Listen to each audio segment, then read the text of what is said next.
ಪ್ರಿಯ ವೀಕ್ಷಕರೇ, ನಿಮಗೆ ಗೊತ್ತಿರುವ ಹಾಗೆ ವಿವಾದದ ಜೊತೆಗೆ ಟ್ರೈಲರ್ ಮೂಲಕ ಕುತೂಹಲವನ್ನು ಹುಟ್ಟುಹಾಕಿದ್ದ ವಿಜಯ್ ಪ್ರಸಾದ್ ನಿರ್ದೇಶನದ ನೀರ್ದೋಷೆ ಕೊನೆಗೂ ತೆರೆ ಕಂಡಿದೆ.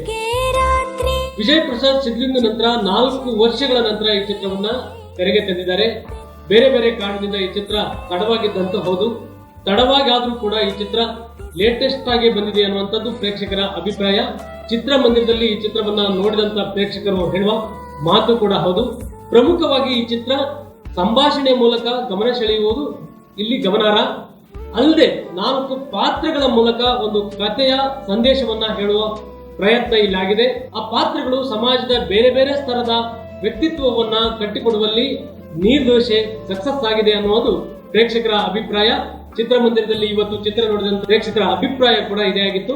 ಉಳಿದಂತೆ ಈ ಚಿತ್ರದ ತಾರಾಗಣದಲ್ಲಿ ಪ್ರಮುಖವಾಗಿ ಜಗ್ಗೇಶ್ ಇದ್ದಾರೆ, ಹರಿಪ್ರಿಯ ಇದ್ದಾರೆ, ದತ್ತಣ್ಣ ಇದ್ದಾರೆ, ಹಾಗೆ ಸುಮಾನ್ ರಂಗನಾಥ್ ಇದ್ದಾರೆ. ನವರಸ ನಾಯಕ ಜಗ್ಗೇಶ್ ಅವರು ಇಲ್ಲಿ ಮಹಾರಾರ ಪಾಲಿಕೆಯಲ್ಲಿ ಹೆಣ ಸಾಗಿಸುವಂತ ವ್ಯಾನಿನ ಒಬ್ಬ ಡ್ರೈವರ್ ಆಗಿ ಕಾಣಿಸಿಕೊಳ್ತಾರೆ. ಮತ್ತೆ ದತ್ತಣ್ಣ ಲೋಕೋಪಯೋಗಿ ಇಲಾಖೆಯ ನಿವೃತ್ತ ಅಧಿಕಾರಿ ಆಗಿ ಕಾಣಿಸಿಕೊಂಡಿದ್ದಾರೆ. ಹರಿಪ್ರಿಯ ಒಬ್ಬ ಕಾಲ್ ಗರ್ಲ್ ಆಗಿ ಇಲ್ಲಿ ಕಾಣಿಸಿಕೊಂಡಿದ್ದಾರೆ. ಹಾಗೆ ಸುಮನ್ ರಂಗನಾಥ್ ಮೂಲ ನಕ್ಷತ್ರದಲ್ಲಿ ಹುಟ್ಟಿದ ಕಾರಣಕ್ಕೋಸ್ಕರ ಮದುವೆ ಆಗೋದು ತಡವಾಗಿದ್ದಂತಹ ಒಬ್ಬ ಹುಡುಗಿ ಪಾತ್ರ ಅವರದು. ಈ 4 ಪಾತ್ರಗಳು ಬೇರೆ ಬೇರೆ ತಿರುವುಗಳಲ್ಲಿ ಮುಖಾಮುಖಿಯಾಗುವ ಮೂಲಕ ಈ ಚಿತ್ರದ ಕಥೆ ಸಾಗುತ್ತೆ.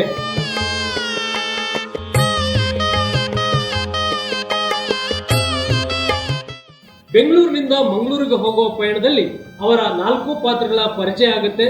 ಆ ಪರಿಚಯದ ಮೂಲಕ ಅವರ ವ್ಯಕ್ತಿತ್ವ ಅನಾವರಣ ಆಗುತ್ತೆ.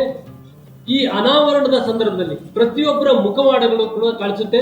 ಮುಖವಾಡ ಕಳಿಸಿದ ನಂತರ 4 ಪಾತ್ರಗಳು ಕೂಡ ಮನುಷ್ಯತ್ವವನ್ನ ಕಂಡುಕೊಳ್ತವೆ. ಇದು ಈ ಚಿತ್ರದಲ್ಲಿ ನಿರ್ದೇಶಕ ಹೇಳಲು ಹೊರಟಿರುವಂತಹ ಮುಖ್ಯ ಉದ್ದೇಶ ಅಂತ ಅನ್ಸುತ್ತೆ.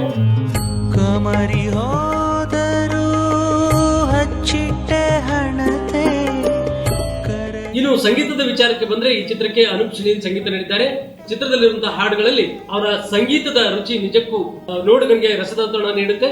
ಇನ್ನು ವಿಜ್ಞಾನ ಅವರ ಛಾಯಾಗ್ರಹಣ ಕೂಡ ಪ್ರೇಕ್ಷಕರಿಗೆ ಗಮನ ಸೆಳೆಯುತ್ತೆ. ಒಟ್ಟಾರೆಯಾಗಿ ಹೇಳೋದಾದ್ರೆ ನೀರ್ದೋಷೆ ಪ್ರೇಕ್ಷಕರ ಮಟ್ಟಿಗೆ ಒಂದು ರುಚಿಯಾದ ರಸದೌತಣದ ಚಿತ್ರ ಅಂತಲೇ ಹೇಳ್ಬೋದು. ಹೋಗಿ ಬಾ